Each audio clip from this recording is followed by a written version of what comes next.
mark as a lead. Yeah. When do we mark that box?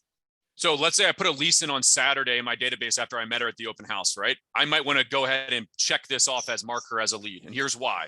She gets a little L symbol next to her name. And if I were to go back to contacts, right, I can see my entire database, right? And so these might be people I know from high school, from college. But if I'm doing lead gen that morning, I can actually filter and say, just show me just my leads, okay? So leads, and then I can hit apply. And so if I have that tag, it'll show me everyone that's simply tagged as a lead in my database, not necessarily just a contact. Does that make sense? Okay. Yeah, yeah. Right. So it's not opportunity, it's just a lead. Okay. Yep, Understand. exactly. And then once I connect with that lead, that's when I'm going to create the opportunity. Okay. Now, if I go into opportunities here,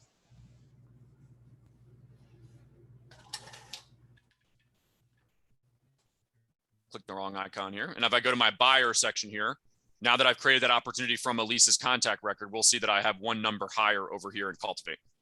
All right. Before that populates, just notice up here in the right-hand corner, there's also a create opportunity button that you could select. So you don't have to do it from the contact record. Alyssa, if I knew that you were in my database and you've been a friend of mine for 5 years, I don't need to go that route. I could also come in here and say, create opportunity. And the only difference is I must select you from my database, right? So I'm going to type your name in and it's going to say Alyssa and I would select you. Okay. So you can create an opportunity in either section. It works in both places. And then the rest of it's all exactly the same. Okay. All right. So if I go into buyer and I'm going to see here in my 2022 section, this is where it's going to put it and it'll be right down here at the bottom. Now, let's say I said to Elise, hey, let's set that appointment. And I do that. I now can move this tab, this opportunity, and again, move it down the pipeline by simply grabbing it, clicking on it, holding that click down, and hovering and dropping it inside of appointment. All right. Okay. Here's the really important part of this. So we have an opportunity. I can actually click on Elise's name, right? So now I want to work on the deal. So I can click on the name of the opportunity and this screen pops up. All right, guys, this is your dashboard, your mothership for the actual transaction itself with Elise. Okay. This is where we have our compliance checklist we're going to load things up into. This is where compliance is done. So let's go back a second. I want to make sure everyone knows how to get here. So I can go back to Elise's contact record if I wanted to. And in her contact record, I will see that opportunity. And I can actually come over here into opportunity, click on it and open the opportunity and get there. Right, so opportunities, click on Elise Holleran. Now I'm to that main screen that I need to get to. Or you could click into the pipeline view, click on the name of the opportunity, and you're going to get here. So let's pause for a second. Anybody have any confusion on how to get to this screen right here, like the specific screen for Elise Holleran's deal? Awesome. Let's point out a few things here. You've got a couple tabs up top: details, buyer profile, documents, offers, commissions, notes, and timeline. All right. Timeline is exactly what it sounds like. Anytime you do anything in the deal, it marks it down in the timeline for you. So you have like a dated list of all the activities that have happened around the deal. Okay. There's a notes section, not to be confused with saw Elise at the grocery store, had a great chat, they're heading to Disney World, right? These are notes about this specific transaction. Met with the septic guy, he told me blah, blah, blah, right? So it's a place that if you ever needed to, you could have an organized set of notes around the transaction itself. The two most important ones are the two right here in the middle: documents, offers, and commissions. All right, that's where we're going to spend 95% of our time. Everybody good? But I just want to show you back under details, when we created the opportunity, we skipped putting in all this different information here on purpose, right? Just to create it. If you want to, there's a little pencil icon here, and you can actually click on the pencil and change any of that information that you had started with. So that's how you edit the details if you need to. All right. And then I'm also going to point out this box right here, which is property. In order to turn in a commission, the opportunity needs to be linked to an address. So if this was a listing and you knew which house it was going to be, you're going to click this little pencil icon and put in the address of your listing right away. That's what you want to do. That's the activity you want to do when you first open this up. If this is a buyer side transaction, you're going to wait to put this property in until after you show homes and you ratify on a transaction, right? So now we're going to go find the house that we just bought. And so you can click on this little pencil box will open and you can start typing an address, right? And then that house will appear, right? And you would actually just select the address, fills in the rest of it for you, save, and now boom, now there's an address associated with the opportunity. Everybody good on that? Okay. Let's stop there. Moving pretty quickly. So we talked about contact, created an opportunity. Now we're in the mothership. These are the different tabs. Any questions?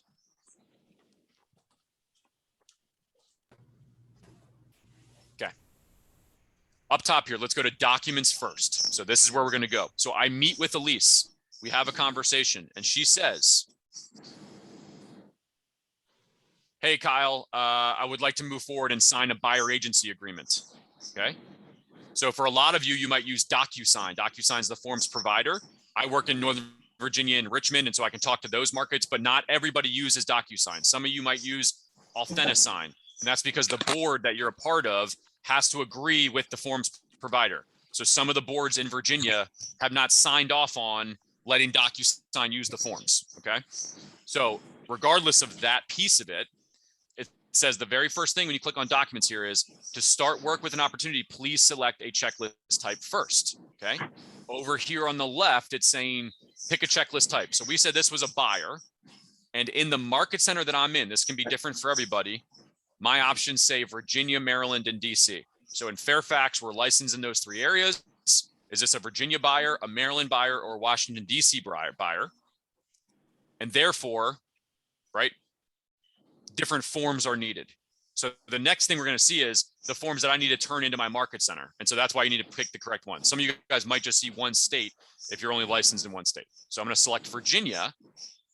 And now it's showing me, okay, these are not the forms themselves, right? These are not the forms I'm filling out and sending to my clients. These are the forms that your office is telling you for compliance purposes. We need the buyer agency paperwork. It's required. We need useful information. It's required, right? So this is where your office is telling you these are the documents you need in order for you to get approval on your transaction. Does that make sense? Yeah. Okay. So we're all going to see different checklists here, right? If I come over here and I select Maryland, I'm seeing Maryland forms, not Virginia forms, right? So we're all going to see different checklists depending on the type of checklist that we choose. All right. Now, if you guys don't know this yet, every real estate transaction has 2 major sections to it, right? Agency and then contract. Someone explain to me, what does that mean?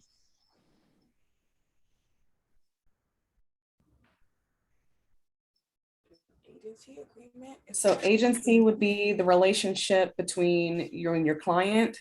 It requires an agency agreement. Okay. And then contract would be the actual contract to buy or sell the property.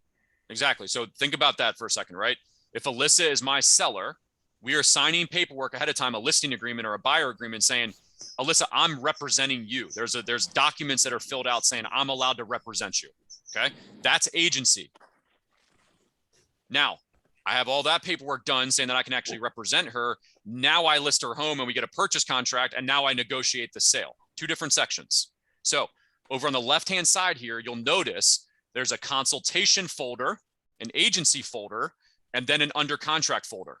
So under this consultation folder is not where you're going to see upload the contract, okay? Because one needs to happen before the other. So under consultation, we're asking for all the agency paperwork, right? And you can turn that folder in, get approval on that while you're showing homes and negotiating contracts, and that part of it is done. Then I take Alyssa out a week and a half later and we find a house that she loves. Now I go to the under contract folder, and this is where I'm uploading all of those documents. So it's split into 2 sections. I'm uploading my purchase agreement, the tax record of the home, my financing addendum. All right. So the goal here is that you're going to turn in both of these folders once you upload your documents to that folder. And tomorrow in the DocuSign class, you're going to get deeper into that type of conversation. Okay, does that make sense though with the 2 different categories for everybody? So agents are uploading to these 2 folders.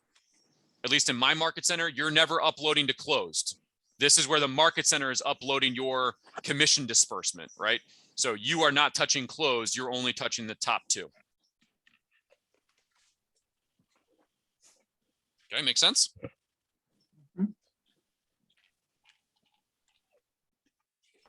Okay. Now I'm going to give you an example of how this works because I want to kind of go over compliance today.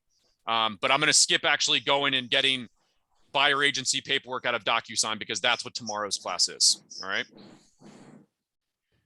All right. Let's say we have things signed through DocuSign or AuthentiSign or whatever the e-signature platform is that you're using at your office.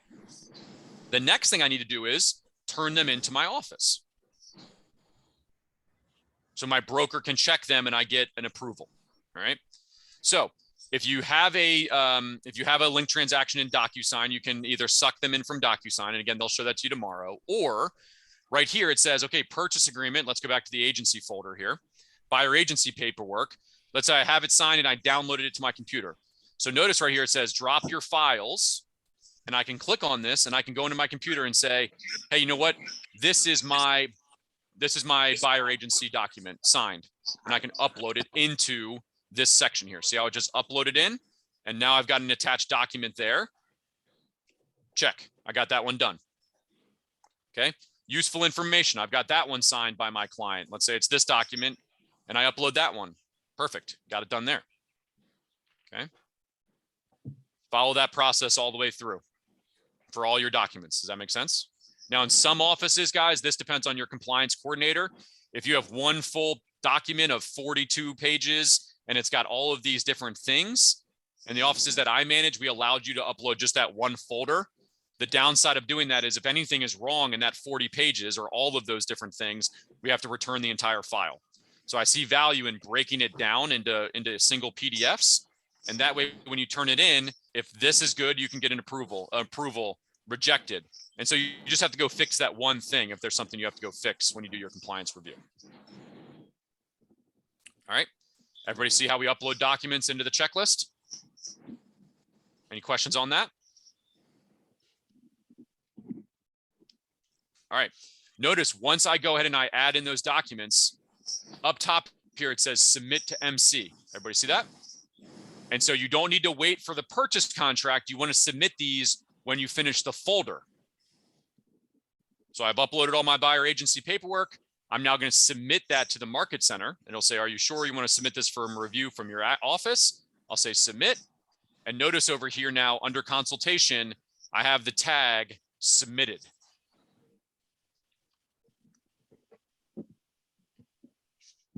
That means you've done your job, and now we're waiting on the office to do their job. Now, luckily, I'm a compliance broker, so I'm going to jump over. This is what the broker is going to see. So if I'm the broker, I'm going to click on Command MC. I'm going to come over to Opportunities. Again, this isn't something you have to follow. You guys don't have access to this unless you're in leadership. Compliance request in Fairfax, and the broker will see right there. Elise Holleran buyer was submitted, all right, by the agent. So they'll see it's your deal, and they will be able to review your paperwork. And so it looks very similar to your screen when you upload it, and they're going to review this paperwork, right? So they're going to look through it, and they're going to look for all the signatures and make sure everyone's signatures and all the paperwork. If everything is good, they're going to say approve document. All right. Now let's say they move forward into the next document and there's something wrong. There's a missing signature on this document. They can reject the document and tell you why. Missing an initial on page 3, right? And they can say reject document. Now, this is what the opportunity looks like, right? This document is approved. This document has been returned. Is it over? Okay. And then they will return it back to you so that you know there's something that you need to do. If everything was good, they would mark it as approved. So now we're talking about statuses when it comes to paperwork, right? Those are the statuses that you might see. And so I'm going to go back and I'm going to say, hey, this one's been returned. All right. Now, if a file gets returned to you, how do you know? Anybody know?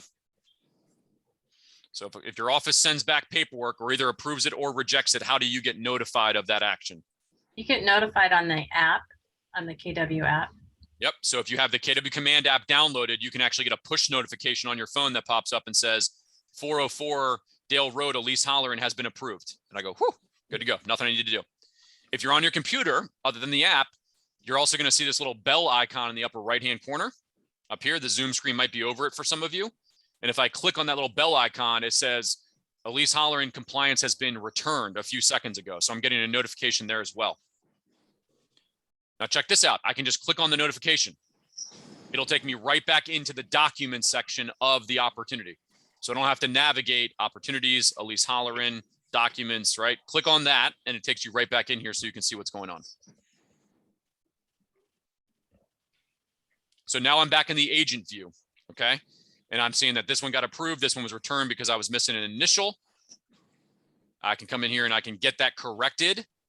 Once I do that, I can update this file and say, let me bring in the new one that's got the completed initial. It's going to be this one, open, update. Now that's been updated. And now you resubmit it back to the market center. So you can kind of see this flow. Agent to office and either approved, or we go back again and we do that circle again. All right, so let me resubmit to market center, submit. No, that's been resubmitted. Now, how did you get back to the PDF form just now where you the document that you would have to correct? Yeah, so just to make sure we're clear. So this one originally was the one that was returned, right? And on this three little buttons here, I can click on that three little buttons and say update it and update it with my new PDF that is completed. Okay. Oh, I see. Okay. You got it right there? Yeah. Right here.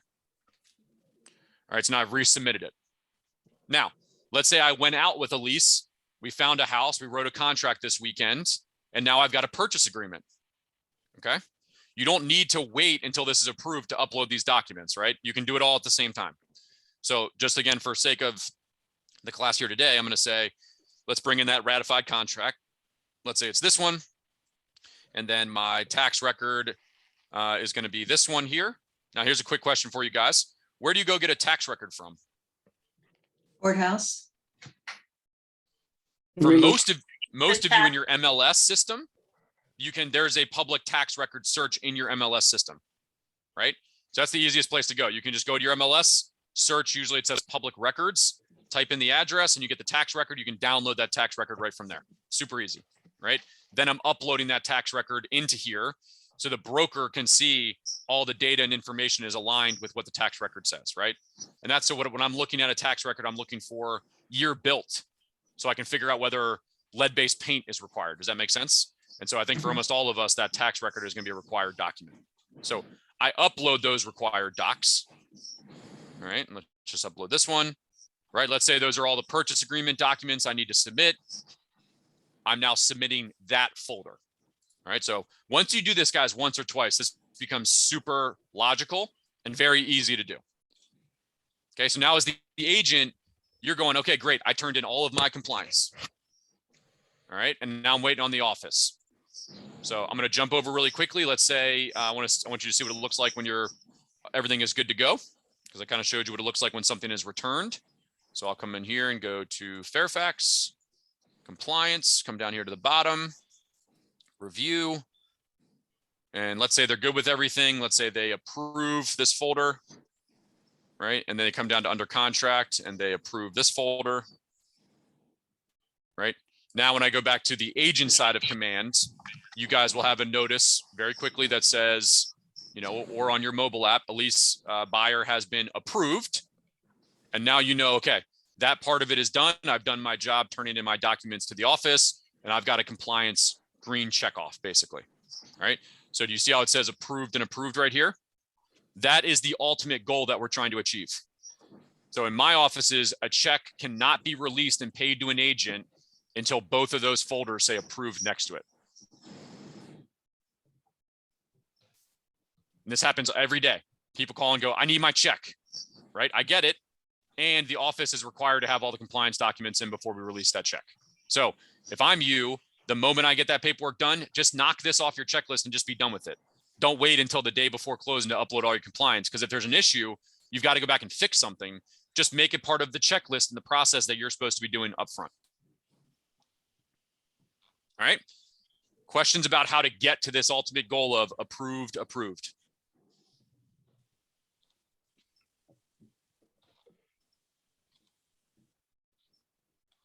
Everybody following this? Seems like it. I'm seeing a lot of shaking heads, which is good. All right, keep moving on then if you guys are good. All right, so now we've turned our compliance in, right? That's all been turned into the market center. What's the last thing that I need to do in order for the office to be able to process this transaction? So compliance is turned in, Commission. commissions, all right? You need to tell the office, here's how much commission I'm earning. Here's what the check is going to be, right?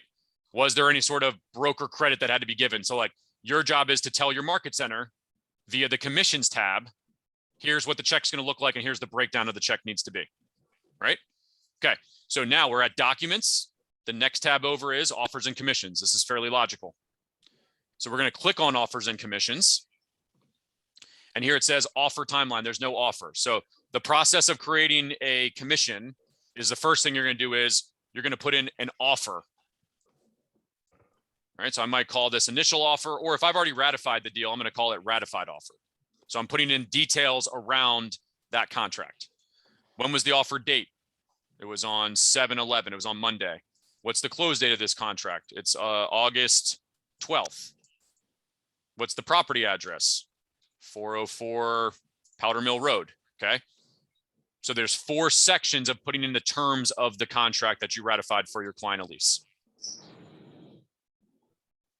Have I lost anybody? Okay, we're on stage number 1. That's the green dot. Let's go to parties, which is stage 2. And this is where you're typing in the seller's name. So Kathy Retta is the seller's name. And the listing agent is Andrew Owens. All right, so this star is the required information. Okay, so I'm putting in that required information. I'm going to step 3. And this is really the most important part of this whole process. What's the sales price? And so let's say they're going to put down 100 grand on a cash, and they're doing a $500,000 mortgage, right? They're putting 20% down, and the sales price we're all agreeing to is $600,000. What's the earnest money deposit? Is it a percentage? Is it 1%? It'll do the calculation and figure out the number for you. Or is it a flat number, right? Sometimes in a multiple offer situation, people say, you know what? We'll give you 25 grand. Okay, so if I put in 25 grand, it'll calculate the percentage for me. Any closing costs coming from the seller? We don't really see that very often right now. I usually focus on the top 2. And then agent analysis, and I don't need you to put anything in here. I can if I want to, pros and cons, and click save. All right, so that's the first step of getting your commission request turned in, is putting in the terms of the offer. Any questions? You guys either love hearing me talk or you're ready to get off this call, do an hour, and we're done here. All right, next step, click accept. All right, so if this was the deal that we're doing with my buyer, I click accept. Once I do that, notice that a new button appears right here that says manage commissions. That's the button we're clicking. So manage commissions, and it's going to open up this commission request for you. Here's the cool thing. It's already auto-populated like 95% based on all the information you've given it so far, right? You said you were making 2.5% on this deal. You put in the purchase price. So now it's gathering all that data, and you just have to come in here, check it, and then turn it into the office. So sales price is 600,000, a commission rate 2.5%, commission is 15 grand. I've got a little notice here saying I need to put in the contract date. So I can click this little edit general information and fix that. All right, so the date we ratified was July 12th, right? Remember, I turned in my offer on July 11th. Save changes, right? Now down here is a breakdown of my commission, all right? And so it's showing you that, all right, on my royalty, it's going to take out $624 on my royalty. I'm actually already capped. This is just a win more thing behind the scenes. And so that's why the company is not getting any company dollar, because I've already capped on my company dollar for the year. So of that $15,000 commission, I'm going to get paid $14,100 because I'm capped. And so this is the breakdown that I can see of the finances, right? And this is the net to the agent. So you will actually see a breakdown of your check before you turn it in. There shouldn't be any surprises when your check comes in. It should be whatever's on the screen here, most likely, right? Some jurisdictions are required to take out what's called B poll tax. which is like a 0.001% tax every time you earn money. And so that can't be shown here. So sometimes it might be a little off, but like you should be very much in the ballpark with whatever that number is going to be. Okay. Now, if this is a simple, easy deal, all I do is would hit submit, and that would be submitted to my market center, and they would approve it. And now when the check comes in, they've got the commission request and they've got the compliance part is already done too. And now they can process your check. What are some things that pop up when you are doing a commission request? What are some different scenarios that maybe you guys have run into where this setup won't work, right? There's different things that we need to do.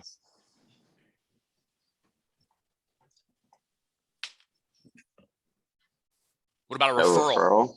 Referral, you got it, Randolph. Right, so let's say you did a deal and you owe somebody 25% of your commission. You do all of that here. So on this commission request, it says edit agent payment. And so I can actually come in here, and down at the bottom, it says extra payment options, referrals, bonuses, deductions, concessions. And this is where I can put in, hey, I've got to give a referral, an outside referral to Randolph. And he's getting 25% of my transaction, or $37.50. Okay, so don't be afraid to refer business out, guys. Those are great checks too, right? So anyone you're talking to, you should be using scripts and dialogues that say, I can help you buy or sell here in Northern Virginia, but if you're looking to buy or sell anywhere, I've got a great network of agents. Let me interview some agents for you.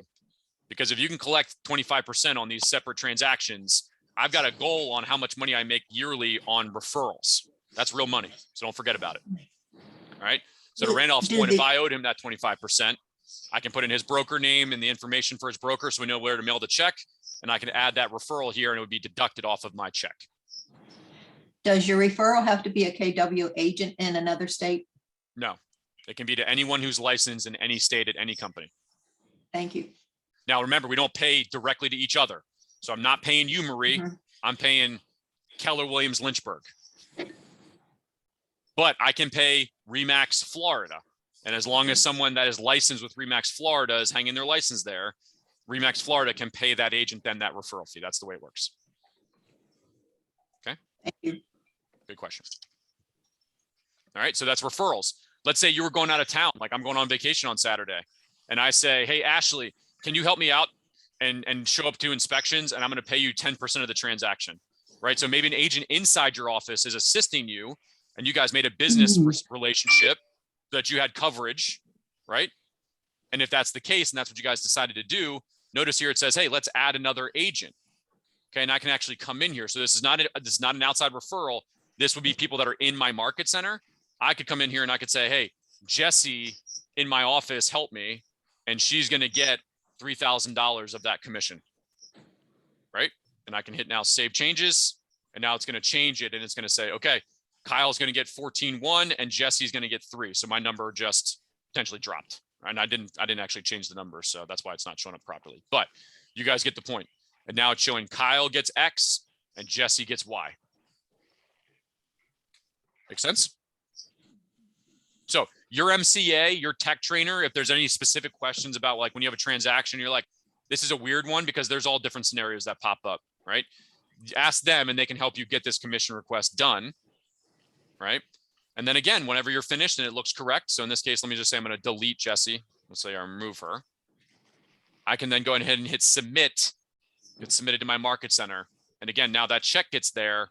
If this has been done properly, the MCA will go look at your compliance folders. And if they say approved, they will process your check. If any of those 3 things are missing, agency folder, contract folder, commission folder, if one of those 3 is not approved, check can't be processed. All right, I saw someone had their hand raised there. Yes, question. Yes, and in the commissions, it's not, I don't see the part of the broker that it has to be, it's not included right now, right?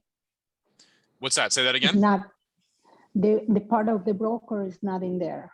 Like the broker I mean, commission? we could put, yeah, the broker commission. Yours will automatically come in. Okay, so I'm automatically capped because I'm in management and leadership, right? And so but I do sell. So I'm already capped for the year. That's why you don't see any deduction coming out on my company dollar. But you are correct. Like if you're on your 70-30 split or whatever your split's going to be, you'll see it deduct that amount, right? And so instead of it saying 14,100, it'll say your office gets $3,000 and you get $9,000, right? And then you can actually see how close you are to capping. So it's kind of motivating, right? You fill in that circle, all that money comes to you, right? Oh, And so you want to get to that capping status, obviously, quickly. That's the advantage of Keller Waves.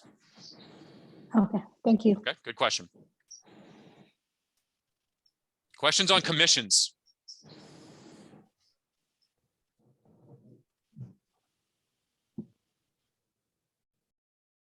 What if like the agent that you referred to doesn't add you in, like, I don't know if I'm saying this right, but like as a referral, so you don't get the commission? Like what Yes. if, So what happens is when you send a referral, there is a document that you want to make sure is signed, a legal document called a referral agreement. And your office or your broker should be able to help you get that. And what that is actually is, if I were to send you a lead, okay, I'm going to send you, like if we agree to work together, I'm going to have you sign a broker document that says my brokerage agrees to pay your brokerage when you work with this person, right? So there's actually something legal. So if someone doesn't put it on the commission request, that's when the broker gets involved and reaches out to the other company and says, hey, we have a document here that you guys are supposed to pay us 25% for Ashley. I need that 25% check, right? So you can't, and it does happen where sometimes an agent all of a sudden, it happens very rarely, goes, I'm not paying you a referral fee. Like this was the hardest client I've ever worked with. Like it doesn't matter. We all agree to 25%. I expect my check, right? And if the brokerage doesn't pay you, that's when the brokers get involved because someone is owed money, basically. Yep. okay, thank you. Good question.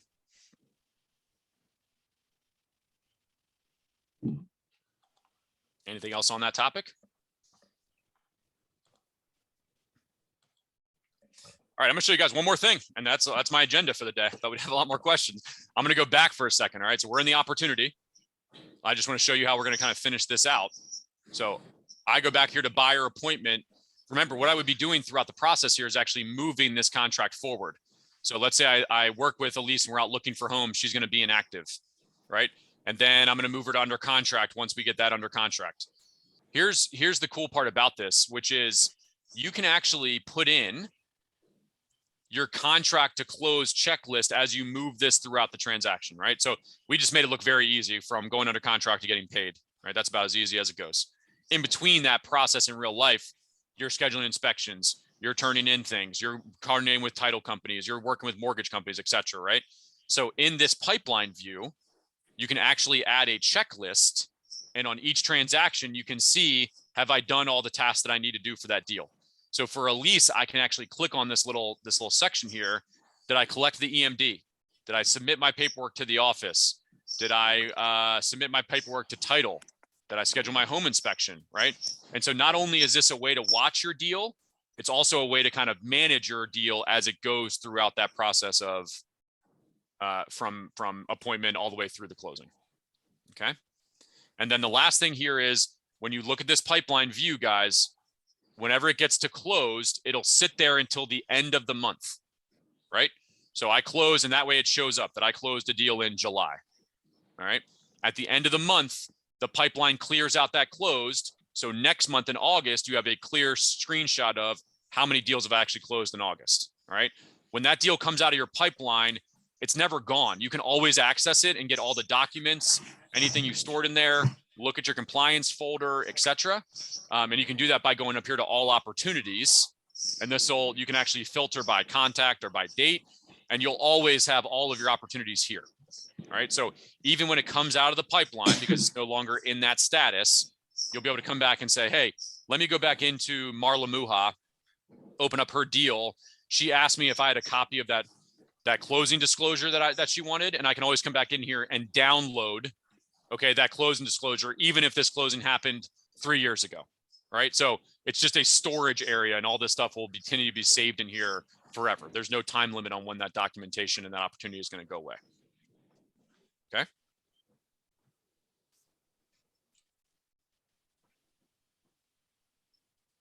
All right, we got plenty of time here. May I ask Questions? a question? Yeah. Yes, I have a question. At the very beginning of opportunities, if you're either have no clients or you're too busy to add to it, does someone like the broker or higher above you have purview over what's in there and assuming that you're not doing anything? We cannot, as leadership, see your pipeline. Okay, Once you move it into active, we get visibility to the documents in the commission sections. okay, thank Does that you. make sense? So Yes. like thank my you. office has no idea that I have 19 people in Cultivate. Like that's my information. Only when you move it into it, hey, this is an active deal, and that means that we have like active paperwork. Okay, that's. Do we what I- now get visibility because now we need to be able to access that paperwork in case there's an issue? Okay, thank you. Good question. But here's the I have a deal, right? Set a goal for yourself, Marie. Hey, I want 3 Cultivate opportunities before the end of the month, right? And that's how you grow this thing. And then when you come back on a Monday, instead, and like that's what agents do is they come in on a Monday, like, I don't know who I'm supposed to call today. Go look at this pipeline and go, okay, those 3 have got to make sure that I'm staying in touch with those 3. Then I'll go back to my database and start calling my, my past clients from a year and a half ago, right? Focus on the ones that have raised their hand first. Yeah, As a Janine. new person. Oh, go Oh yeah, ahead. Marie, go ahead, finish up and then we'll go to Janine. Yeah, as a new person though, and you sort of don't, new to the area, you don't have a lot of resources. For sure. And sometimes people are turned off, they feel you're pushy if you sort of, not attack them, if you kind of push something about real estate. Is Yeah, that I'm how- never being pushy for anybody, right? It's hey, I just want to be a resource to you that if you've ever thought about buying, selling, investing, even like VRBOs or secondary properties, I would like to just be an asset to you, right? So to Mhm. me, the lead generation, getting over that hump of finding good scripts and dialogues where, yeah, I'm not walking up Okay. to people, Marie, and saying, hi, my name is Kyle Holland with Keller Williams Realty, and I'd like to talk about real estate. Can you meet me on Saturday for a cup of coffee at 9 a.m.? Like, that's a terrible way to go about it, and you're not going to get a lot of clients that way, right? Correct, yeah. But Or I even want to the bring mailers. value. Yeah, I want to bring value to you and say, hey, like, would you like me to send you an updated value of your home for the next 3 years so that whenever your kids are done high school and you guys are thinking about downsizing, you have some accurate information. Like, I'm not going to push you to sell your home right now. I've never forced anyone to buy or sell a home. My goal is to educate you and get you whatever data that you need so you can make the decision when you're ready. Thank you. You're welcome. Janine.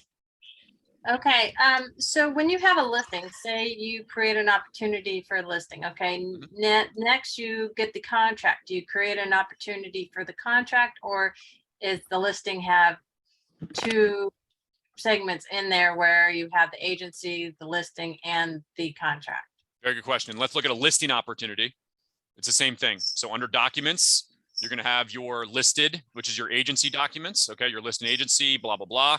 You put it on the market, you ratify a deal, you come back to the same opportunity. So I want you to think one address, one opportunity, right? One address, everything happens within that one thing. And then I come here to under contract. Here's my purchase agreement, the financing addendum, etc. Right? And like little things you'll see are different. I'm not asking for the list. I'm not looking for the tax record and under contract on the listing side, because if you're listing a home, I need that with the agency paperwork. We require it at that point, right? So you'll see those checklists are different depending on the transaction. Yeah, really good Perfect, question. thank you. And then same thing, commissions works the same way, etc. The only thing you'll see is different here in the listing opportunity is there's a marketing tab where if you're active, I don't know if you guys know this, our system pulls in all of the active listings and photos from all the MLSs. And you can actually come in here. And if you're like, hey, I'd like to create a design really quickly, you can actually like go in here and create like quick designs and pull in the photos from the MLS. So there's like an easy button to create marketing within a listing opportunity. That's what you're going to see is different from a buyer side.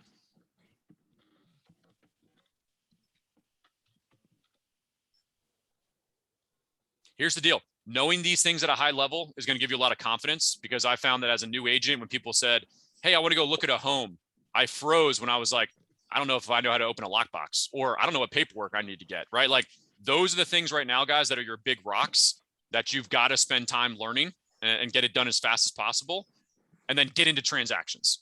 Because in this business, if you can get through 2 or 3, you'll see the whole picture, or majority of it, and you'll get motivated to move forward. Don't let fear like freeze you for 6 months because you'll drown. All right. So to me, it's like there's a lot of training on these different things. Inside of Command, there's a little help button here. And if you click that, go to Keller Williams University. If I type in create an opportunity, there's full-blown classes and step-by-step instructions on how to do what we've done today in like a written format. So make sure you're using the resources. Go practice, right? Create a listing opportunity, create a buyer opportunity today. You can delete it, right? So it's not going to gunk up your timeline, but I want you to take some of these actions so you know how to do it. So when the time comes, this isn't what stops you from going and getting that transaction.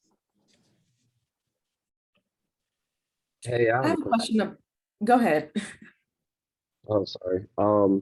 So I've created an opportunity for a tenant, and I misunderstood the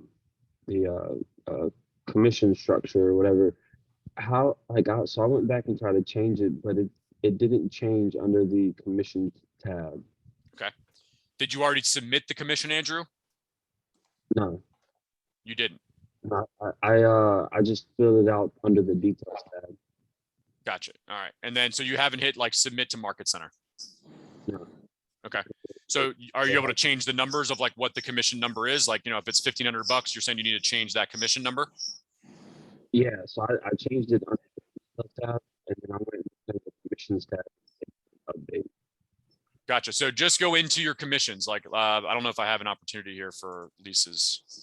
Let's see.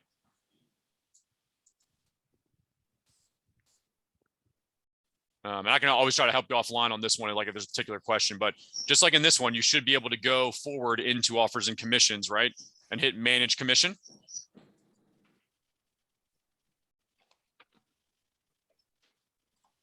So mine looks a little bit different.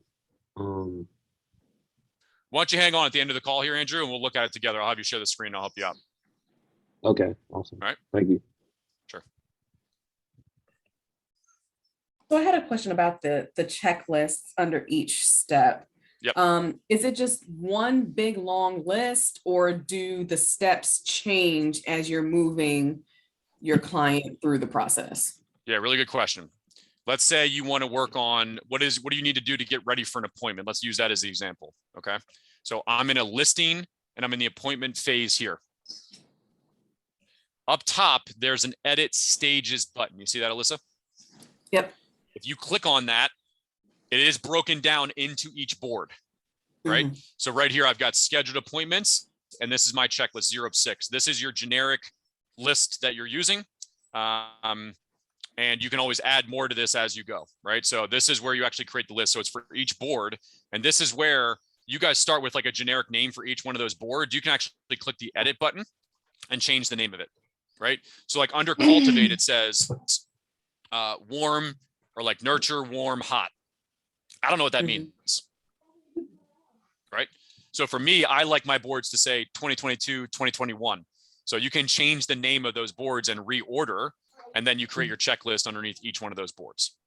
Okay. Okay. Now here's the other cool thing about this is, let's go to appointment here. I've got 6 of 6. Let's say for Corey, here are the 6 things that are on that generic checklist I just showed you where to go put in. I can also add more items, excuse me, to Corey. Septic inspection. Right? So I start with the 6 and I can always add more based on the transaction itself. Right? So I would spend some time there going, either talk to an agent, talk to your productivity coach in your office. Can you help me with what are the tasks that need to be done at each phase? And you can add those in, and at least you got a list to work off of. And then every time I move this forward, let's say I move it into active, again, I have a new list now. Now I've got 11 things that need to be done in active, right? I need to drop off lockbox, call the sign company, schedule the stager. And so it works by each board, basically.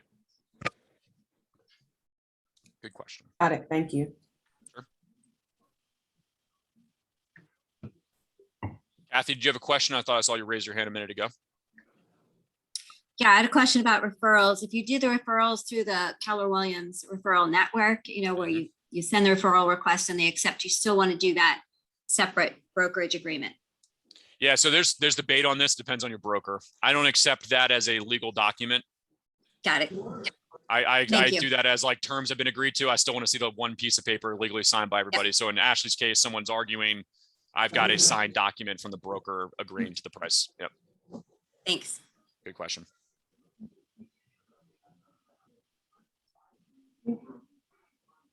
What else, guys? Anything else? All right, let's do this then. Give me 3 action items or 3 ahas, and then we're going to get off the call. So 3 things you either learned today or something you're going to go do after sitting in on the class today for an hour.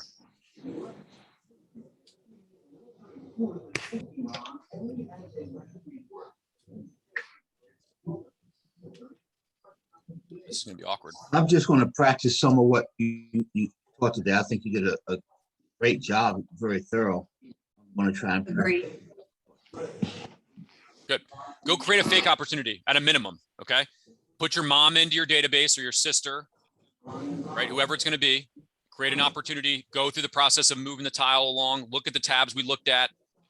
Just do that, right? It should take you 20 minutes and you're going to hammer home some of those details that we just went over. Good feedback. 2 more.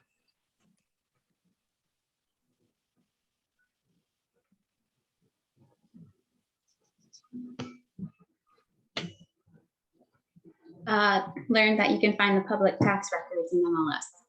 Perfect. Ashley, what MLS are you in? Bright. Right. Yep. Go right to the search tab. And just like you usually search for real estate, go search and come over and it says public records. And you can type in an address, someone's name, and that's how you figure out where people live. Okay. Yeah. So exactly that. Like if I have a conversation with somebody and I know that her name's Kathy Retta, first thing I do is try to go see if I can find Kathy Retta in the tax records and see if I can figure out which home in Vienna she owns, right? Like that's the snooping around that we have an easy access to that portal to try to figure it out. Now, if someone owns something under an LLC, right, there's a lot of reasons why I may not find it, but that's an easy place to start. But if she says I own 123 Main Street, that's where I go and get the tax record. And I'm looking at what does square footage say on there?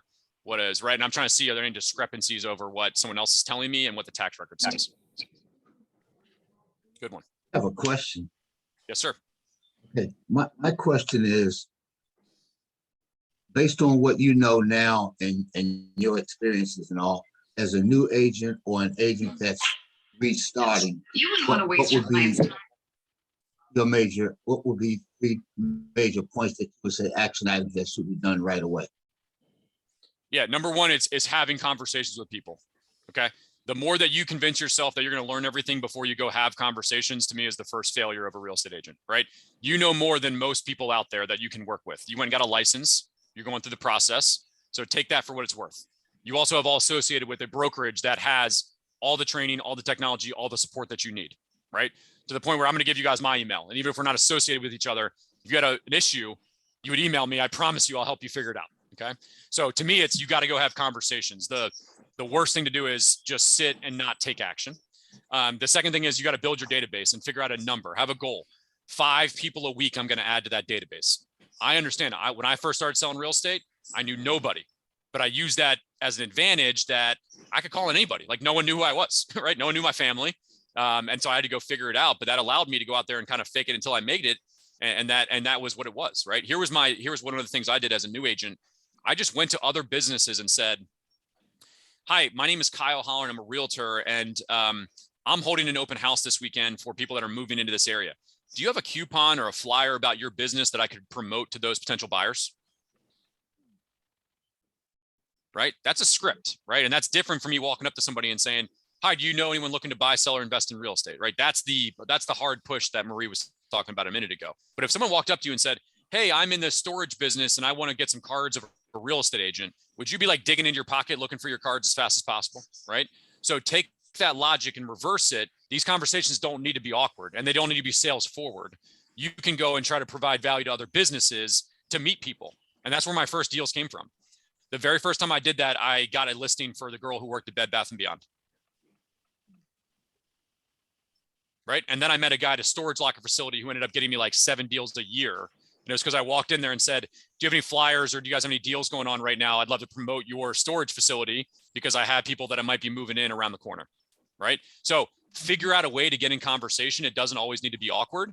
And again, at the end of the day, I'd rather see you on like 2 coffee dates a week than even working on any of this stuff that we're doing. Right.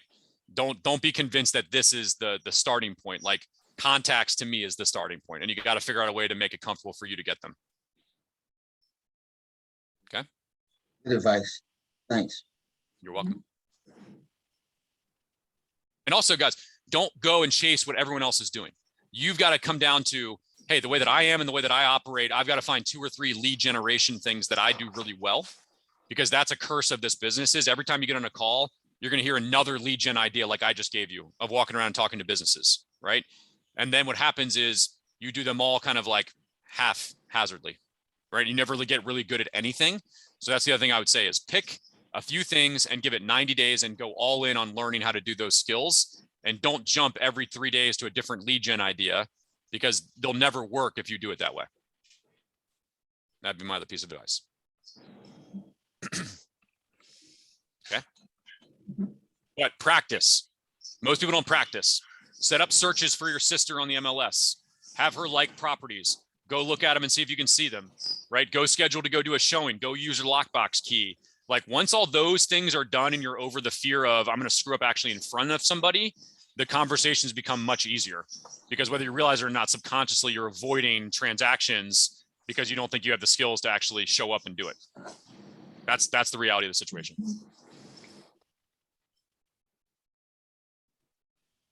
All right.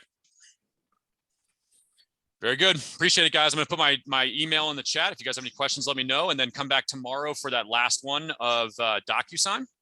So Kyle Holleran at kw.com. DocuSign is the last big class. So if you use that in your region, come take that one. If there's anything I can help you guys do, that's my email. Let me know. Okay. And lean on your leadership staff. We have a really awesome team right now in this Virginia region and proud to be a part of it. So everyone have a great weekend and I'll talk to you soon. Thank you. Thank you, Good Kyle. job. Thank you. Thank you Yeah. so much. See ya. Thank you.